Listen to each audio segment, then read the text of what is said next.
हर आत्मा एक रहस्य होती है, लेकिन कुछ आत्माएं एक जख्मी साजिश। कभी कभी भगवान के घर में ही सबसे बड़ा रहस्य छुपा होता है। जो दिखता है वो होता नहीं, और जो होता है वो अक्सर दिखता नहीं।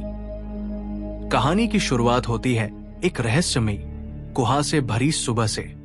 एक युवा लड़की शिन धीरे धीरे चर्च की ओर कदम बढ़ा रही होती है, पर उसके पीछे किसी की सांसों की आहट है।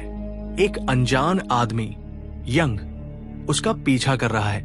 उसकी चाल में अजीब सा गुरुत्व है, जैसे वो शिन को नहीं, उसकी आत्मा को पढ़ रहा हो। इस पूरे दृश्य को चुपचाप देख रही होती है एक और लड़की यॉन। उसकी नजरें सिर्फ चौकसी नहीं, गुस्से से भरी होती है। क्या वो यंग को पहले से जानती है, या उसने कुछ ऐसा देखा है जो किसी और ने नहीं देखा? चर्च के अंदर प्रार्थना चल रही होती है। यंग भी शांत भाव से अंदर जाकर बैठ जाता है, मगर उसकी नजरें एक टक-शिन पर टिकी रहती है, इतनी तीव्र कि शिन असहज हो उठती है। डर के मारे वो अपने दोस्तों से कहती है कि कोई उसका पीछा कर रहा है। प्रेयर के बाद जब सभी चर्च से बाहर निकलते हैं, यंग एक बार फिर शिन का पीछा करता है। तभी चर्च के पादरी सियोंग उसे रोकते हैं। वो उसे कहते हैं कि हमने आपको पहले नहीं देखा है। प्रिस्ट सियोंग उसे चर्च के सदस्य बनाने का प्रस्ताव देते हैं और फॉर्म भरने को कहते हैं। यंग को लुभाने के लिए वो उसे चर्च की जैकेट गिफ्ट में देते हैं, लेकिन तभी प्रीस्ट को एक फोन आता है, एक डिटेक्टिव की कॉल सुनते ही उनका चेहरा उतर जाता है।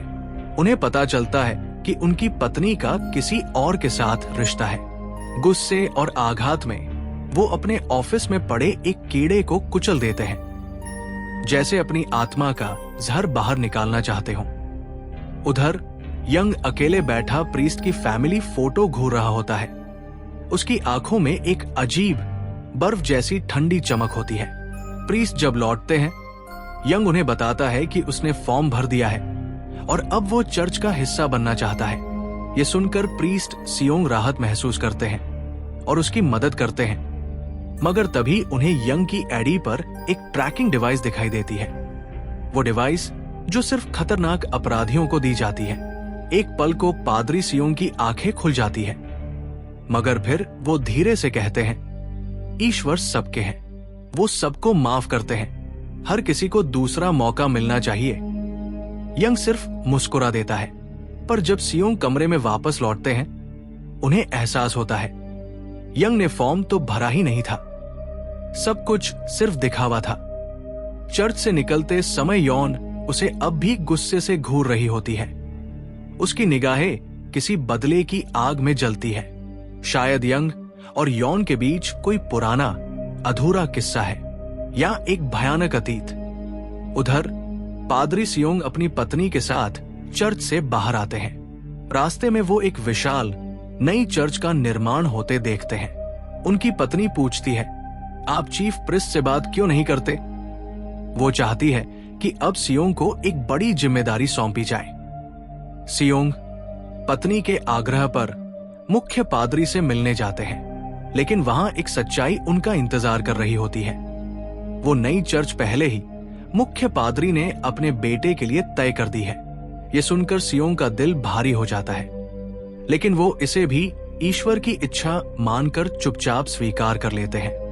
लौटते वक्त उनकी मुलाकात उनके बेटे से होती है, जो अपने दोस्तों के साथ हंसी मजाक में मस्त होता है, जैसे जिंदगी उसे किसी परीक्षा से गुजार ही नहीं सकती। सियोंग एक युवा पादरी को नए चर्च की जिम्मेदारी मिलने पर बधाई देते हैं, लेकिन वो युवक उलझन और संकोच से कहता है, सच कहूं तो मुझे इसमें कोई रुचि नहीं है। असल में इस जगह के असली हकदार आप हैं। मैं पिताजी से इस बारे में बात करूंगा। सियोंग मुस्कुराकर सिर झुकाते हैं, पर विनम्रता से मना करके चुपचाप वहां से चले जाते हैं। यहीं से कहानी एक नई दिशा में मोड़ लेती है। अब सामने आती है यॉन की कहानी, एक पुलिस अधिकारी जो बाहर से सख्त लेकिन भीतर से बिखरी हुई थी। अपनी छोटी बहन की असामयिक और दर्दनाक मौत के बाद यॉन आत्मग्लानि से घिर गई थी। उसके पिता अक्सर समझाते, बेटी जिंदगी चलती रहती है, जो हो गया उसे बदला नहीं जा सकता। अब तुम्हें आगे बढ़ना होगा। लेकिन यॉन के लिए आगे बढ़ पाना असंभव था, क्योंकि उसकी बहन की आत्मा बार बार उसे यही कहती थी, तू चाहती तो मुझे बचा सकती थी, तूने कोशिश ही नहीं की। फ्लैशबैक में पता चलता है कि यॉन की बहन को यंग नामक एक वहशी अपराधी ने किडनैप किया, फिर उसे क्रूर यातनाएं देकर मौत के घाट उतार दिया। उस दिन के बाद यॉन की जिंदगी का एक ही मकसद था, यंग को कानून के सामने लाकर उसके गुनाहों की सजा दिलवाना। उधर दूसरी ओर चर्च में सियोंग ईश्वर से प्रार्थना कर रहे थे, हे प्रभु, मेरी गलतियों को क्षमा करें और मुझे हेवन चर्च की सेवा का अवसर दो। तभी उनकी पत्नी का कॉल आता है, हमारी बेटी लापता है, कोई उसे डे केयर से उठा ले गया है।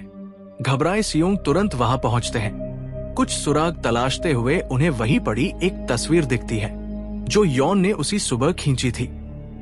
फिर उन्हें गिरा हुआ एक पारिवारिक फोटो दिखता है और याद आता है कि सुबह यंग इस तस्वीर को बड़ी देर तक घूर रहा था। इसी दौरान बारिश शुरू हो जाती है।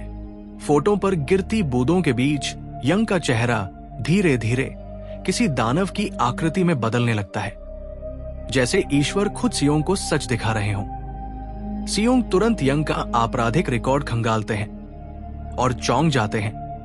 वो एक हिंसक अपराधी रहा है। सियोंग उसका पता ढूंढते हैं और उसके घर की ओर निकल पड़ते हैं। वहां पहुंचकर वो देखते हैं कि यंग कार से कुछ भारी सामान निकाल रहा है, जो शायद किसी शव का प्रमाण हो सकता था। घबराए सियोंग पुलिस को फोन करते हैं, मुझे शक है कि यंग ने ही मेरी बेटी को अगवा किया है, कृपया उसे तुरंत गिरफ्तार करें। तभी यंग वहां से निकलता है और सियोंग उसका पीछा करते हैं। घने जंगल और पहाड़ी रास्तों में गाड़ियों की दौड़ शुरू हो जाती है। रास्ते में यंग को सियोंग के पीछे होने का अंदाजा हो जाता है। वो अपनी गाड़ी रोककर उतरता है और तेजी से पूछता है, पादरी साहब, आप मेरा पीछा क्यों कर रहे हैं? सियोंग हिम्मत करके बाहर आते हैं और यंग की गाड़ी की तलाशी लेते हैं, लेकिन बेटी कहीं नहीं मिलती। तभी सियोंग की नजर यंग के पैर पर जाती है, जहां अब वो ट्रैकिंग डिवाइस नहीं था जो सुबह दिखाई दिया था। उन्हें एहसास होता है अब पुलिस यंग को ट्रैक नहीं कर पाएगी। सियोंग जान बचाने के लिए दौड़ते हैं, लेकिन यंग उन्हें रोक लेता है। दोनों के बीच जोरदार संघर्ष होता है।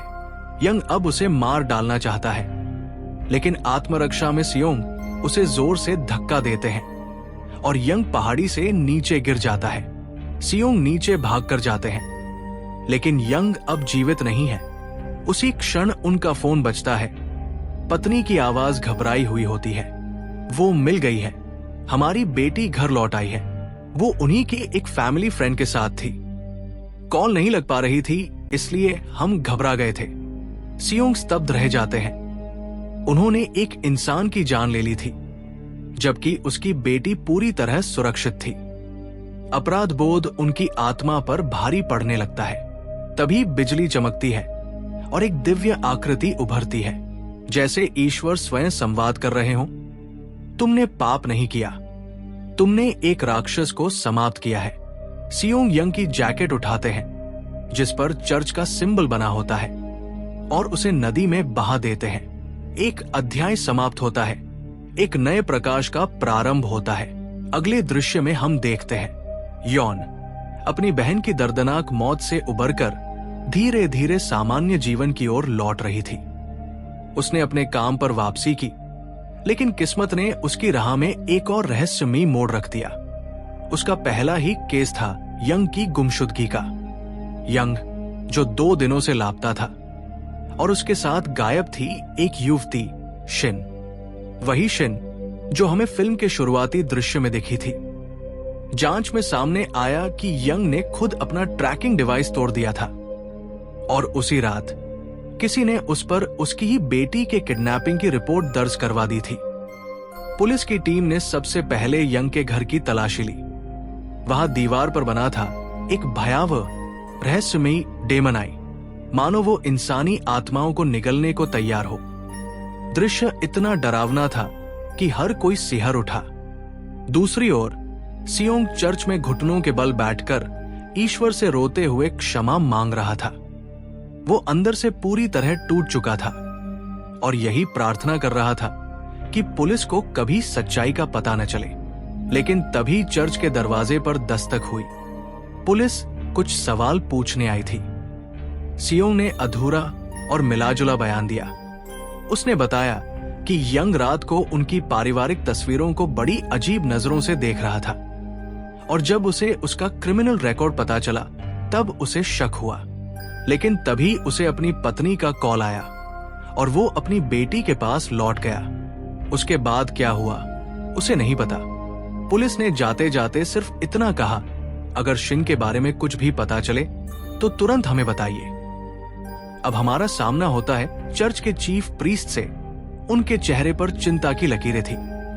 उनके बेटे की कुछ निजी तस्वीरें इंटरनेट पर लीक हो गई थी, एक चर्च मेंबर के साथ। ये चर्च की गरिमा के लिए बड़ा झटका था। उन्होंने सियोंग से कहा, मैंने इस चर्च के लिए कई सपने देखे थे, लेकिन अब मैं चाहता हूं तुम इसका नया नेतृत्व संभालो। सियोंग भावुक हो गया। उसे ऐसा लगा जैसे ईश्वर ने उसे एक नया जीवन, एक इनाम दिया हो। लेकिन तभी चर्च की दीवारों के बीच फिर वही दिव्य छाया नजर आई जो पहले भी दिख चुकी थी। अब यह बात साफ हो गई थी कि सियोंग की मानसिक स्थिति डगमगा चुकी थी। डॉक्टर की बात सुनते ही यॉन के भीतर गुस्सा भर आया। फिर वही पुराना खेल, मानसिक बीमारी की आड़ में अपराध को ढकने की कोशिश। मुझे वो पुराना केस याद आ गया, मेरी बहन का। उसी डॉक्टर ने तब भी यही किया था। मेरी बहन का कातिल खुलेआम घूमता रहा क्योंकि डॉक्टर ने उसे मानसिक रोगी घोषित कर दिया। और अब फिर वही कहानी दोहराई जा रही थी। कोर्ट में डॉक्टर ने दलील दी, असल गुनहगार योंग का पिता था, जिसने उसके बचपन में उसके साथ अमानवीय बर्ताव किया। मानसिक संतुलन बिगड़ गया। लेकिन असलियत यह थी, यंग ने मेरी बहन को मारा नहीं, लेकिन उसे इस हद तक शारीरिक और मानसिक रूप से तोड़ा कि वो हर पुरुष से डरने लगी। मौत ही उसके लिए एकमात्र मुक्ति बन गई और उसने सुइसाइड कर लिया। एक प्रश्न जो कांपने पर मजबूर कर दे। कोर्ट से निकलते समय यॉन ने एक सवाल पूछा, अगर गुनहगार बीमार हो तो उसे माफ कर दिया जाता है, लेकिन जो उसका शिकार होता है उसका क्या? उसका चेहरा ऐसा था जैसे उसकी जिंदगी पर कोई भारी ताला जड़ दिया गया हो। अब हम यॉन को देखते हैं जो फिर डॉक्टर से मिलने आई थी। वो कहती है, आप एक इंसान को बचाना चाह रहे हैं, पर हमें शिन को बचाना है। डॉक्टर गंभीरता से जवाब देते हैं, अगर तुम शिन तक पहुंचना चाहती हो तो पहले उसे समझना होगा। मैं सिर्फ एक डॉक्टर हूं जो दिमाग की तह पढ़ता है। दूसरी तरफ हम देखते हैं एक टूटी हुई मां आई जिसने प्रीस्ट सियोंग से अपनी बेटी के लिए प्रेयर करने को बोला। उसकी हालत देख सियोंग ने खुद उसे घर तक छोड़ने की पेशकश की। रास्ते में पुलिस का फोन आया, हमें एक लाश मिली है। ये सुनते ही सियोंग का चेहरा पीला पड़ गया। वो महिला को लेकर घटनास्थल पहुंचे, जहां पुलिस से उन्होंने अजीब सवाल पूछे। क्या किसी को यहां से खींच कर ले जाया गया था? अब शक की सुई प्रीस्ट पर टिकने लगी थी। सबको लग रहा था कि वो कुछ छुपा रहा है। सियोंग घर लौटता है और अपनी पत्नी को बताता है कि अब उसे उस बड़े चर्च की जिम्मेदारी दी जा रही है। उसकी पत्नी खुश हो जाती है, लेकिन सियोंग गंभीर हो जाता है। मुझे तुम्हारे अफेयर के बारे में सब पता चल गया है। फिर वो कहता है, शायद ये नई जिम्मेदारी लेने से पहले हमें अपनी पुरानी गलतियां स्वीकार करनी चाहिए ताकि हम फिर से जी सकें। ये संवाद एक गहरी भावनात्मक झलक देता है। सेल्फ एक्सेप्टेंस कि अंततः दोनों अपने दोष स्वीकार करते हैं और यही कॉन्फेशन उन्हें फिर से जोड़ देता है। और फिर वो अपनी वाइफ को लेके एक हॉस्पिटल में जा रहा था जहां सभी प्रीस्ट की वाइफ पेशेंट्स के लिए प्रेयर कर रही थी। वहां उन्हें पता चलता है कि कल रात एक आदमी नदी से बह के घायल हालत में यहां लाया गया है। उसका इलाज इस छोटे से अस्पताल में मुमकिन नहीं था। नर्स ने बताया कि बड़े अस्पताल के लिए एम्बुलेंस बुलाई गई थी, लेकिन वो रास्ते में फंस चुकी है। सियों की पत्नी धीमे स्वर में कहती है, हमने उसे रास्ते में देखा था, वही एम्बुलेंस थी। सियों का दिल दहल उठता है। क्या सच में ईश्वर ने एक बार फिर उसे किसी बड़े अपराध से बचा लिया? जब सियो यंग से मिलने गया तो सुना कि वो बेहोशी में बड़बड़ा रहा था। प्रीस्ट ने मुझे मारने की कोशिश की। ये सुनते ही सियो के रोंगटे खड़े हो गए। तभी यंग को होश आ गया। सियो असमंजस में था, क्या करे क्या ना करे। तभी उसे आकाश में बादलों के बीच किसी दैवीय झलक की अनुभूति होती है और वो निर्णय लेता है। वो यंग को वहां से ले भागता है। पुलिस को खबर मिल चुकी थी कि यंग उसी अस्पताल में था, लेकिन जब वो वहां पहुंचे तो यंग गायब था। पुलिस समझ गई सियोंग उसे लेकर भाग चुका है। उसकी पत्नी की आंखों में सब कुछ साफ झलक रहा था। सियो उसे एक वीरान इमारत में बांध देता है और कहता है, पता नहीं क्यों पर भगवान बार बार मुझे तुम्हारे पास भेजते हैं, शायद इसलिए कि मैं तुम्हारा अंत कर सकूं, क्योंकि तुम इंसान नहीं दानव हो और इस समाज के लिए खतरा। असल में गॉड चाहते हैं कि मैं तुम्हें मार दूं, क्योंकि तुम एक डेमन हो, समाज के लिए खतरा। उसने कहा, अभी तुम मेरी कैद में हो, पर यह कि तुम्हें मारना है या नहीं, इसका निर्णय मुझे गॉड के अगले संदेश के बाद ही लेना है। यंग शांत था लेकिन चालाक भी।